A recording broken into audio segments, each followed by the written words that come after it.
നമസ്കാരം. കേരളത്തിൽ ഹാട്രിക് ഉറപ്പിച്ച് പിണറായി. കേരളത്തിലെ കോൺഗ്രസുകാർ BJPയിലേക്ക് 75 സീറ്റോടെ ഹാട്രിക് ഉറപ്പെന്ന് മുഖ്യമന്ത്രി തന്നെ പറയുന്നു. ഇത്തവണയും തോറ്റാൽ UDFുകാർ ഇനി വനവാസത്തിന് ഒന്നിച്ചു പോകേണ്ടി വരും. UDF തകർന്ന് തരിപ്പണമാകുമെന്നുള്ള കാര്യത്തിൽ തർക്കമില്ല. BJPയിലേക്ക് കൂടുമാറ്റം സംഭവിക്കുമെന്ന് RSS തന്നെ തീരുമാനിച്ചു കഴിഞ്ഞു. അതായത് കോൺഗ്രസുകാർക്ക് ഇനി ചെല്ലാൻ ഒരു ഇടം അത് BJP കേന്ദ്രങ്ങൾ മാത്രമാണ് എന്നുള്ളതാണ്. സമുദായ വോട്ടുകൾ ഇക്കുറിയും തങ്ങൾക്ക് അനുകൂലമാകുമെന്ന പ്രതീക്ഷയിൽ CPM മുന്നോട്ട് പോകുന്നു. ഹിന്ദു മുസ്ലിം ക്രൈസ്തവ വോട്ടുകളിൽ ഒരു വിഭാഗം ലഭിക്കുമെന്നും അത് തുടർ ഭരണത്തിലേക്ക് നയിക്കുമെന്നും പാർട്ടി വിലയിരുത്തപ്പെടുന്നു.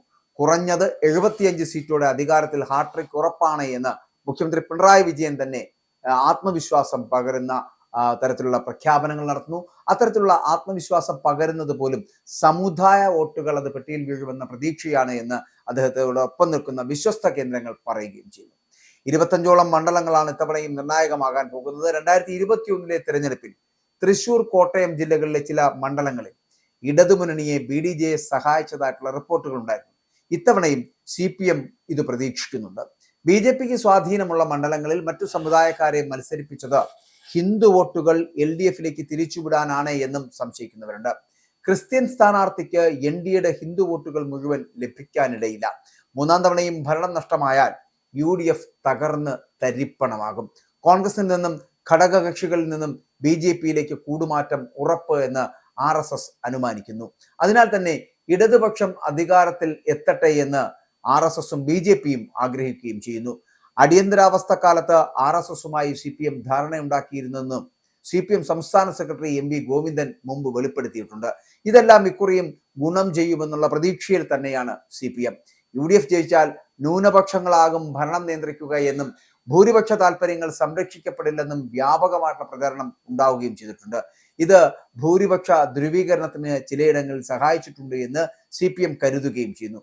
ഇത്തവണ ഭരണം പിടിക്കണമെന്ന ചിന്ത അത് മുസ്ലിം സമുദായത്തിൽ ഉണ്ട് എങ്കിലും സുന്നി വിഭാഗത്തിലെ EK-AP വിഭാഗങ്ങൾ തമ്മിലുള്ള വിഭാഗീയതയിലാണ് CPMന്റെ പ്രതീക്ഷ. AP വിഭാഗം പരസ്യമായി ഇടതുപക്ഷത്തെ പിന്തുണച്ചിട്ടുണ്ട് എങ്കിലും LDFന് വോട്ട് ചെയ്യണമെന്ന് അനുയായികൾക്കിടയിൽ നിർദ്ദേശം പോയിട്ടുണ്ട്. ക്രൈസ്തവരിൽ ഒരു വിഭാഗത്തിന്റെ പിന്തുണയും CPM കണക്ക് കൂട്ടുന്നുണ്ട്. മാർ ജോസഫ് പാംപ്ലാനിയെ പോലുള്ളവർ പരസ്യ നിലപാട് പറയുകയും ചെയ്തിരുന്നു.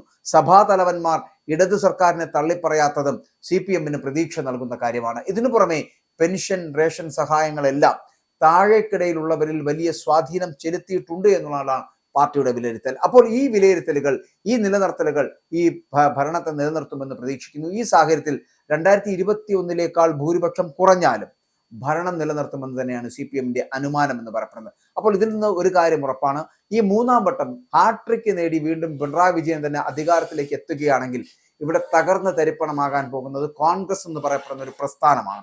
ആ കോൺഗ്രസ് എന്ന് പറയപ്പെടുന്ന പ്രസ്ഥാനത്തിൽ നിന്ന് വലിയ അമരക്കാരായി നിൽക്കുന്ന പല നേതാക്കന്മാരും BJPയിലേക്ക് എത്തുമെന്നുള്ള കാര്യത്തിൽ തർക്കമില്ല. ഈ ഒരു അവസരത്തോടു കൂടി കേരളത്തിൽ കോൺഗ്രസിന്റെ എല്ലാ സാധ്യതകളും അടയുകയാണ്. ഇവിടെ വിജയിച്ചില്ലെങ്കിൽ ഇനി ഒരിക്കലും ഇവർ വിജയിക്കില്ല. ഇവർക്ക് വേണ്ടി വോട്ട് ചെയ്യുവാൻ ഒരണികളും ഉണ്ടാകില്ല. കാരണം വോട്ട് ചെയ്തവർ ഇപ്പോൾ ഇവരെ ചിലപ്പോൾ തള്ളിപ്പറയുന്നുണ്ടാകാം. കാരണം അത്തരത്തിലാണ് ഇലക്ഷൻ റിസൾട്ട് വരുന്നതിന് മുമ്പ് തന്നെ മുഖ്യമന്ത്രിയെ ചൊല്ലിയുള്ള കലഹം ആ പാർട്ടിയിൽ നടക്കുന്നത്. പാർട്ടിക്ക് വേണ്ടി പണിയെടുത്തവനെ മുഖ്യമന്ത്രിയാക്കാതെ അതിന് പിന്നിൽ നിന്ന് ചരട് വലിച്ചവരെ മുഖ്യമന്ത്രി കസേരയിലേക്ക് കൊണ്ടുവരാൻ നടത്തുന്ന രാഹുൽ ഗാന്ധി അടക്കമുള്ളവരുടെ പിടിപ്പുകേട് ഈ പാർട്ടിയെ ഇല്ലാതാക്കുമെന്നുള്ള കാര്യത്തിൽ തർക്കമില്ല. അതിന്റെ അവസാനത്തെ ആണിക്കല്ലായിരിക്കും ഈ വരാൻ പോകുന്ന മെയ് മാസം 4 റിസൾട്ടിൽ പ്രതിഫലിക്കാൻ പോകുന്നത്. ഏതെങ്കിലും കാരണവശാൽ ഈ കോൺഗ്രസിന് അല്ലെങ്കിൽ UDFന് ഒരു സാധ്യത ലഭിക്കുകയാണ് എങ്കിൽ, അങ്ങനെ ഒരു സാധ്യതയിലേക്ക് എത്തുകയാണെങ്കിൽ തകരുന്നതും അവർ തന്നെയായിരിക്കും. അവർക്ക് മുഖ്യമന്ത്രിയെ കണ്ടെത്താൻ കഴിയാതെ പരസ്പരം പാരവയ്ക്കുന്ന ഒരു കോൺഗ്രസ് സംവിധാനത്തിനെ കാണേണ്ടി വരും. അതുകൊണ്ട് തന്നെ ആ കോൺഗ്രസിൽ ഇപ്പോൾ ഉണ്ടായിരിക്കുന്ന ഈ ആഭ്യന്തര കലഹം, ഈ കലഹങ്ങൾ മൂർച്ഛിക്കുവാനാണ് സാധ്യത. അതിൽ നിന്ന് വിട്ടുപോകാനാണ് സാധ്യത. ഒപ്പം തന്നെ UDF എന്ന് പറയപ്പെടുന്ന മുന്നണി പലതായി പിരിയും. അതിനകത്ത് ലീഗ് എന്ന് പറയപ്പെടുന്നത് LDFനോടൊപ്പം പോകുവാനുള്ള സാധ്യത വളരെ കൂടുതലാണ്. അങ്ങനെയാണെങ്കിൽ ഭരണത്തിലേക്ക് എത്തുവാൻ എന്തായാലും 2 പ്രാവശ്യം ഭരണത്തിലില്ലാതെ നിൽക്കുന്ന മുസ്ലിം ലീഗ് ഇപ്രാവശ്യം ഇടതിന്റെ കൂടെയാണെങ്കിലും UDFന്റെ കൂടെയാണെങ്കിലും അവർ ഭരണത്തിൽ ഉണ്ടാകും എന്നുള്ള കാര്യത്തിൽ തർക്കമില്ല. അതുകൊണ്ട് പ്രതീക്ഷിക്കേണ്ടത് ഇത്രയേ ഉള്ളൂ. വലിയ ഭൂരിപക്ഷം ഇടതുപക്ഷത്തിന് കിട്ടുന്നില്ല എന്നുണ്ടെങ്കിൽ UDFനോടൊപ്പം നിൽക്കുന്ന മുസ്ലിം ലീഗിന് ഉപമുഖ്യമന്ത്രി സ്ഥാനം വാഗ്ദാനം ചെയ്തുകൊണ്ട് അവരെ UDF നിന്നും LDF കൊണ്ടുവരികയും LDF മൂന്നാമത്തെ മുന്നണി സഭ ഇവിടെ ഉണ്ടാവുകയും ചെയ്യും എന്നുള്ള കാര്യത്തിൽ തർക്കമില്ല.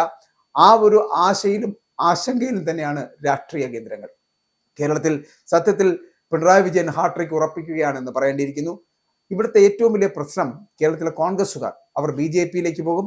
2026 കഴിഞ്ഞ് 2031 തിരഞ്ഞെടുപ്പിൽ അല്ലെങ്കിൽ 2029 തിരഞ്ഞെടുപ്പിൽ ഇവിടെ മത്സരിക്കുന്നത് CPM-ഉം BJPയും തമ്മിൽ നേർക്കുനേരുള്ള ഒരു പോരാട്ടത്തിനായിരിക്കും വേദിയാവുക.